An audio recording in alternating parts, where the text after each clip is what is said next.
Ashwin sweets and snacks ப்ராடக்ட்ஸை நீங்களும் உங்க ஏரியாவில் உள்ள சூப்பர் மார்க்கெட்டுக்கு டிஸ்ட்ரிபியூட் செய்ய கால் பண்ணுங்க 9443966765. நிர்வாகிகளுக்கும் அமமுகவை சார்ந்த நிர்வாகிகளுக்கும் எங்களுடைய பகுதியை சார்ந்த வாக்காளர் பெருமக்கள் அத்தனை பேருக்கும் எனது நெஞ்சார்ந்த நன்றினை தெரிவித்துக் கொள்கின்றேன்.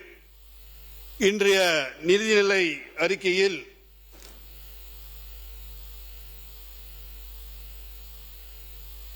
முதல்வர் அவர்கள் இன்று அந்த தமிழ் மொழி என்றதுடன் கடந்த வெள்ளிக்கிழமை அவர்கள் அந்த வேட்டி சட்டையில ஒரு தமிழ் கலாச்சாரத்தை அந்த பொங்கல்ல அந்த தீபாவளியில வர்ற மாதிரி ஒரு பார்க்கும் பொழுது மனதிற்கு ஒரு மகிழ்ச்சியாக இருந்தது. இன்றும் அப்படி வந்து மற்ற ஆளுங்கட்சி இருக்கின்ற நண்பர்கள் எல்லாம் கூட அப்படியே ஒரு உடையோடு வந்தால் நம்முடைய இந்த மண்டபத்தையே மாண்புக்கு உகந்த மாதிரி ஒரு தமிழ் கலாச்சாரத்தை மாண்புமிகு அமைச்சர் மாண்புமிகு பேரவைத் தலைவர் அவர்களே, தமிழர் தமிழ் உணர்வு என்பது மாண்புமிகு முதலமைச்சர் அவர்களுக்கு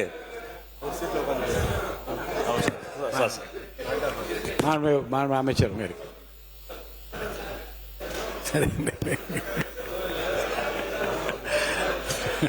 மாண்புமிகு பேரவைத் தலைவர் அவர்களே, தமிழர் தமிழ் உணர்வு இதையெல்லாம் இதயத்தில் கொண்டு வரலாற்று சிறப்புமிக்க இந்த நன்னாள் இதை ஒரு பொன்னாளாக மாற்றக்கூடிய சிறப்பு தீர்மானத்தை மாண்புமிகு முதல்வர் கொண்டு வந்தார். அது குறித்து மூத்த உறுப்பினர் அவர்கள் குறிப்பிடுகிற பொழுது ஆடை குறித்து சொன்னார்.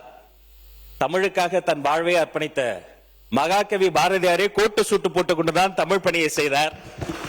எனவே தமிழ் உணர்வு என்பது ஆடையில் அல்ல, எங்களின் செயலில் இருக்கிறது. செயல் செயல் செயல் உங்கள் மூலமாக குறிப்பிடுகிறேன்.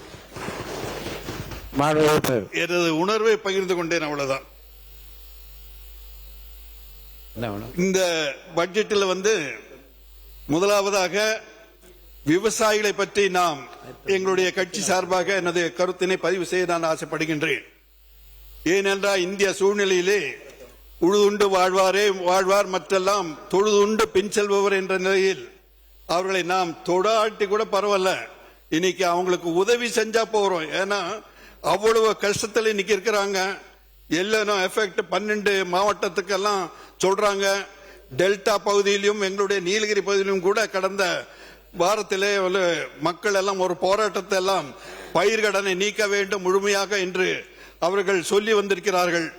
ஆகவே பயிர்கடனை எப்படியாவது பயிர்கடனை ரத்து செய்து விவசாயிகளுக்கு நீங்கள் உதவினால் அதுவே அவர்களை தொழுவதற்கு சமமாக இருக்கும் என்பதை நான் இந்த நேரத்தில் உங்களுக்கு சுட்டிக்காட்டிக் கொள்ள விரும்புகின்றேன்.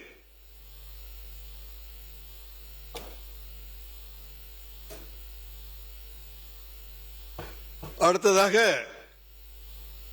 மேகதாது அணை கட்டும் விஷயமாக சொன்னார்கள்.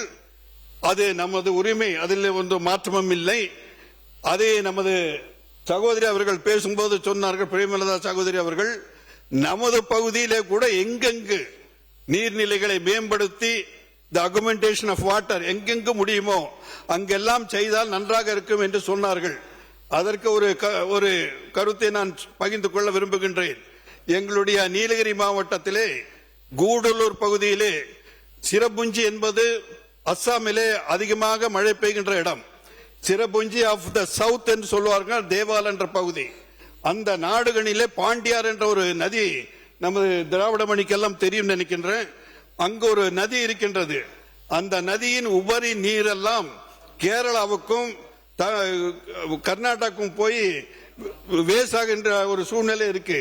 அதே பக்கத்தில் மாயா ரிவர் ஒன்று பவானி சாகர் அந்த பக்கம் திருப்பினா கொங்கு மண்டலத்துக்கு, ஏன்னா கொங்கு மண்டலத்தில் எங்களுடைய நீலகிரி மாவட்டமே கொங்கு மண்டலத்தில் மேல்நிலை நீர் தொட்டி என்று சொல்வார்கள்.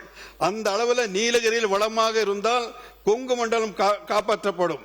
அந்த வகையில் அது மாதிரி ஒரு திட்டங்களை எல்லாம் நிமித்தம் கொண்டவர்களை எல்லாம் மாண்புமிகு சம்பந்தப்பட்ட அமைச்சர்கள் எல்லாம் அவர்கள் எல்லாம் நியமித்து அதை இந்த பகுதியிலே நமக்கு தண்ணீர் கிடைக்கின்ற அளவிலே நாம் ஏற்பாடு செய்ய வேண்டும் என்பதை கேட்டுக்கொள்கின்றேன். நாட்டின் வளர்ச்சியும் மகிழ்ச்சியும் ஒரு அந்த நாட்டில் எவ்வளவு கல்வி எவ்வளவு சிறப்பாக இருப்பது என்பதை தான் அளவுகோல் என்று சொல்வார்கள். உலகத்திலேயே பின்லாந்து என்பதுதான் அதிகமான மகிழ்ச்சியான நாடு என்று ஒரு கணக்கு எடுத்திருக்கிறார்கள். அதற்கு காரணம் அங்கு இருக்கின்ற கல்வி, அந்த கல்வி சிறப்பான கல்வி என்று சொல்லுகிறார்கள். ஆகவே நமது தமிழகத்திலும் சிறப்பான கல்வியை தருகின்ற, ஏனென்றால் இப்பொழுது நமது தமிழக அரசு நடத்துகின்ற பள்ளியின் மீது மக்களுக்கு ஒரு நம்பிக்கை வரவில்லை. நான் சார்ந்த நீலகிரி மாவட்டத்திலும் கூட இந்த ஆண்டு 3 கிராம பள்ளிகள் மாணவர்கள் இல்லாமல் மூடப்பட்டு உள்ளது. ஆகவே அந்த நிலையை மாற்றுவதற்கு சம்பந்தப்பட்ட கல்வித்துறை எல்லாம் முயற்சி மேற்கொள்ள வேண்டும் என்பதை எனது எண்ணத்தை பகிர்ந்து கொள்ள நான் விரும்புகின்றேன். பள்ளிக்கல்வித்துறை அமைச்சர். மாண்புமிகு பேரவைத் தலைவர் அவர்களே, தமிழ்நாட்டில் இருக்கக்கூடிய அரசு பள்ளிகளை பொறுத்தவரை மாணவர் சேர்க்கை போதவில்லை, மாணவர்கள் சேரவில்லை என்று ஒரு பள்ளிக்கூடத்தை கூட நாங்கள் மூடக்கூடிய ஒரு சூழல்களை நாங்கள் மூட மாட்டோம் என்பதில் தெளிவாக உறுதியாக இருக்கிறோம். அதே சமயம் மாணவர்கள் வரவில்லை என்று சொன்னால் கல்வி அதிகாரிகள், ஆசிரியர் பெருமக்களை அவர்களின் இல்லங்களுக்கே அனுப்பி என்ன காரணம், அவர்களுக்கு வேற ஏதாவது சிக்கல் இருக்கிறதா என்று கலந்து பேசி ஆக குறைந்தபட்சம் ஒரு 10 மாணவர்களாக மறுபடியும் வந்து இணைகிற பொழுது மீண்டும் அதே வேகத்தில் முன்பை விட இன்னும் வேகமாக அந்த பள்ளிகள் செயல்படும் என்பதை உங்கள் மூலமாக உறுப்பினருக்கு தெரியப்படுத்துகிறேன். மிக்க நன்றி அமைச்சர் அவர்களே. அந்த மாதிரி ஒரு சூழ்நிலை வந்தா ரொம்ப சந்தோஷமா அப்படிதான் வரணும்னு இருக்க எதிர்பார்க்கிறேன். தமிழகத்திற்கு மத்திய அரசு 12 ஆண்டுகளில் 14 லட்சம் கோடி நிதி உதவி கொடுத்திருக்கின்றது என்ற செய்தியை உங்களுக்கு பகிர்ந்து கொள்ள நான் ஆசைப்படுகின்றேன். நடப்பாண்டிலே மத்திய அரசின் பங்களிப்பு 33%, அதாவது 32,921 கோடி கொடுப்பதாக முடிவெடுக்கப்பட்டுள்ளது என்பதையும் சொல்லிக்கொள்ள நான் ஆசைப்படுகின்றேன். ரயில்வே துறைக்கு 7,011 கோடி, அதுவும் ரயில்வே துறை இன்று இந்தியாவிலே மிகச் சிறப்பான ரயில்வே துறையாக நமது ரயில்வே துறை இயங்கிக் கொண்டிருக்கின்றது. இது இன்னோவேட்டிவ், இதெல்லாம் இந்த ஹைட்ரோஜன் நீங்க பார்த்திருப்பீங்க, அந்த அளவில் எல்லாம் சிறப்பா வந்துட்டு இருக்குது. அதையும் நம் தமிழகத்தில் எல்லாம் நாம் பயன்படுத்திக் கொள்ள வேண்டும் என்பதற்காக இதை உங்களிடம் நான் பகிர்ந்து கொள்ள விரும்புகின்றேன். கடந்த ஆண்டுகளிலே நமது ஒரு 11 மருத்துவக் கல்லூரியும் கூட தமிழகத்திற்கு வந்திருக்கின்றது. அதனால் சிலர் சொல்வது போல் பாரு, இவர் நமது காமராஜ் சொன்னாரு பாஜக இருக்கக்கூடாதுங்கிறாரு. பாஜகவே இருக்கக்கூடாதுன்னா நீங்க வேற தேசத்துக்கு தான் போகணும், இந்த தேசத்துல பாஜக எல்லாம் போகாது. அதனால அந்த மாதிரி எண்ணங்கள் நெகட்டிவா வேணாம். எல்லாரும் இருக்கட்டும், உங்களுடைய கருத்து வேற, நம்ம கருத்து வேற, நம்ம கருத்தோட நம்ம பயணிப்போம், உங்க கருத்தோட நீங்க பயணிங்க. அதனால அது வேணாம் இது வேணாம்னு சொல்லி ஒரு நெகட்டிவ் அப்ரோச் வேணாம் தயவு செஞ்சு. ஆமா, உங்களையும் காங்கிரஸையும் சொல்றாரு, ஆமா நீங்களும் சொல்லணும். அதல்லாமல் பேரவைத் தலைவர் அவர்களே, எங்களுடைய கூடலூர் பகுதியிலே ஒரு பெரிய பிரச்சனை இருக்கின்றது. அதாவது அங்கு இது மாதிரி அந்த அனிமல் ஹியூமன் கான்ஃபிளிக்ட் என்று சொல்லுவாங்க பாருங்க, அந்த இதுல நிறைய அந்த கன்னியாகுமரி நண்பர் எல்லாம் சொன்னாரு. அதே மாதிரி அங்க கூட யானையுடைய வழித்தடங்கள் எல்லாம் சில பிரச்சனைகள் எல்லாம் இருக்குது. அதுக்கு ஒரு மாற்று திட்டம், அதாவது மத்திய அரசில் கூட இருக்கு என்று நான் கேள்விப்பட்டேன். நமது மாநில அரசு முயற்சி செய்தால் அந்த கூடலூர் அங்க ஒரு குறிப்பிட்ட ஒரு 10 கிலோமீட்டருக்கு மேம்பாலம், பிளைஓவர், மற்ற நாடுகளில் எல்லாம் இருப்பது போல் பிளைஓவர் போட்டு அந்த வனவிலங்குகள் கீழே போவது, வாகனங்களுக்கு ஒரு தொந்தரவு இல்லாமல் போனாலும் அங்கு இப்பொழுது அங்க பொருளாதார நிலையே பாதிப்பு இருக்கின்றது சொல்லி அந்த மசினிகுடி பகுதி மக்கள் எல்லாம் ஆர்ப்பாட்டம் செய்து கொண்டிருக்கிறார்கள். அந்த வகையிலே எந்த இடையூறுகள் இல்லாமல் அந்த மாதிரி ஒரு திட்டத்தை மத்திய அரசுடன் இணைந்து அந்த முயற்சியை மேற்கொள்ள வேண்டும் என்று நான் கேட்டுக்கொள்கின்றேன். எங்களுடைய நீலகிரி மாவட்டத்திலே இன்ஜினியரிங் கல்வி, அரசு இன்ஜினியரிங் கல்வியே இல்லை. அதனால் ஒரு இன்ஜினியரிங் கல்லூரியும் குந்தாவிலே ஒரு அரசு கலை கல்லூரியும் ஏற்படுத்த வேண்டும் என்று கேட்டுக்கொள்கின்றேன். நான் ஏற்கனவே எங்களுடைய படுகு சமுதாயத்தை பற்றி ஏற்கனவே பதிவு செய்திருக்கின்றேன். அந்த படுகு சமுதாயத்தை நீங்கள் நமது பழங்குடி பட்டினத்தில் சேர்ப்பதற்கு பரிந்துரை செய்ய வேண்டும் என்று வேண்டி கேட்டுக்கொள்கின்றேன். தேயிலைக்கு குறைந்தபட்சம் இப்பொழுது ஊக்கத்தொகை எல்லாம் இப்பொழுது விவசாய நமது கரும்புக்கும் மற்றதுக்கெல்லாம் ஊக்கத்தொகை என்று சொன்னார்கள். அதுவும் தேயிலைக்கும் இப்பொழுது விலை வீழ்ச்சி இருக்கின்றது. தேயிலைக்கும் நீங்கள், ஏனால் இதுக்கு முன்னால உதாரணங்கள் இருக்கின்றன. வாஜ்பாய் அவர்கள், ஒரு 2 நிமிஷங்க, வாஜ்பாய் அவர்கள் ஒரே பிரதிநிதி, தேசிய கட்சியினுடைய ஒரே பிரதிநிதி, ஒரு 2 நிமிஷம் எக்ஸ்ட்ரா கொடுப்போம். அதாவது வாஜ்பாய் பீரியட்ல இந்த மாதிரி ஒரு மானியம் எல்லாம் கொடுத்தாங்க. அதே மாதிரி புரட்சி தலைவி அவர்களுடைய பீரியட்ல கூட அம்மா பீரியட்ல ஒரு ஊக்கத்தொகை எல்லாம் கொடுத்தாங்க. அதே மாதிரி நீங்களும் கொஞ்சம் பரிசீலனை பண்ணி நீலகிரி மக்களுக்கு ஒரு ஊக்கத்தொகை கொடுக்க வேண்டும் என்று கேட்டுக்கொள்கின்றேன். உதகையை ஒரு ஸ்மார்ட் சிட்டியாக உருவாக்கி உலகத்திலேயே ஒரு சிறந்த சுற்றுலா தலமாக ஆக்குவதற்கு நீங்கள் முயற்சி எடுக்க வேண்டும் என்று உங்களை கேட்டுக்கொள்கின்றேன். உதகையிலே இப்பொழுது ஒரு குதிரை பந்தயம் அரசு கொண்டிருக்கிறது. அதற்கு மத்திய அரசு 83 கோடியை ஒதுக்கி இருக்கின்றது. அது சுற்றுச்சூழல் பாதிப்பு இல்லாமல் எந்த திட்டம் வைத்திருக்கின்றது என்பதை எங்களுக்கும் கூட இன்னும் தெரியாது. எங்களுடைய ஒரு வார்த்தை கூட பேரவைத் தலைவர் சொல்ல விரும்புகின்றேன்.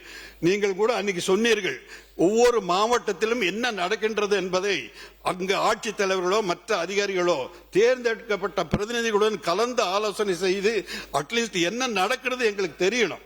அந்த அளவில் நீங்கள் ஒரு ஏற்கனவே ஒரு சர்க்குலர்ல அமைச்சிருக்கீங்க. இன்னும் கொஞ்சம் அதை கெடுபிடி பண்ணி அவர்கள் நமக்கு தகவல் கொடுக்கிற மாதிரி செய்யணும். 83 கோடி மத்திய அரசுடைய பணம் என்ன நடக்குதுன்னு தெரியல. அதெல்லாம் அந்த மாதிரி ஒரு சுற்றுச்சூழல் பாதிக்காத அளவுக்கு ஒரு நல்லதொரு திட்டத்தை அங்கு செய்ய வேண்டும் என்று கேட்டுக்கொள்கின்றேன். அது ஏற்கனவே வனவிலங்குகள் வனங்கள் அதிகமாக அழிக்கப்படுகின்றன. அதாவது கருவேலி மரம் இந்த கோர்ட்டுடைய ஆர்டர்னால கருவேலி மரங்கள் அப்புறப்படுத்தப்பட வேண்டும் என்று சொல்கிறார்கள். ஆனால் மரத்தை எவ்வளவு சீக்கிரமாக அப்புறப்படுத்துகிறார்களோ அது செய்கிறார்கள். ஆனால் வேறு நமது ஸ்பீஷிஸ் ஓன் ஸ்பீஷிஸ் சொல்லுவாங்க, அந்த மரத்தை எல்லாம் நட்டு வளர்ப்பதற்கு எந்த முயற்சியும் இல்லை. தயவு செய்து அதற்கும் சில தொகைகள் எல்லாம் கொடுத்து அதை வனங்களை காப்பாற்ற வேண்டும் என்று நான் உங்களை வேண்டி கேட்டுக்கொள்கின்றேன். நீலகிரி மாவட்டமும் கன்னியாகுமரி மாவட்டம் மட்டும்தான் இந்த பட்டா மாறுதலுக்கு ஒரு காலத்திலே பட்டா மாறுதலுக்கு புத்தகங்கள் போட்டு ஒவ்வொரு கிராமத்துக்கும் எல்லாம் கொடுக்கப்பட்டது என்பதை நான் அறிகின்றேன். ஆனால் நீலகிரி மாவட்டத்துக்கும் கன்னியாகுமரி மாவட்டம் இரண்டுக்கும் மட்டும் கொடுக்கப்படவில்லை என்பதை நான் எனது தகவலுக்கு கொண்டு வந்திருக்கிறார்கள். ஆகவே அந்த 2 மாவட்டத்தையும் பட்டா மாறுதலே அரசு துறையே நீங்கள் எல்லாம் சொன்னீர்கள், புதிய அதிகாரிகள் எல்லாம் நியமித்திருக்கின்றோம் என்று அதற்கு நன்றி தெரிவித்துக் கொள்கின்றேன். அவர்களை வைத்து பட்டா மாறுதல், ஏன்னா சின்ன சின்ன கிராமத்தில் இருக்கிறவங்களுக்கெல்லாம் ரொம்ப சிரமமா இருக்கு. அதெல்லாம இந்த அஸ்வின் ஸ்வீட்ஸ் அண்ட் ஸ்நாக்ஸ் ப்ராடக்ட்ஸை நீங்களும் உங்க ஏரியாவில் உள்ள சூப்பர் மார்க்கெட்டுக்கு டிஸ்ட்ரிபியூட் செய்ய கால் பண்ணுங்க 9443966765.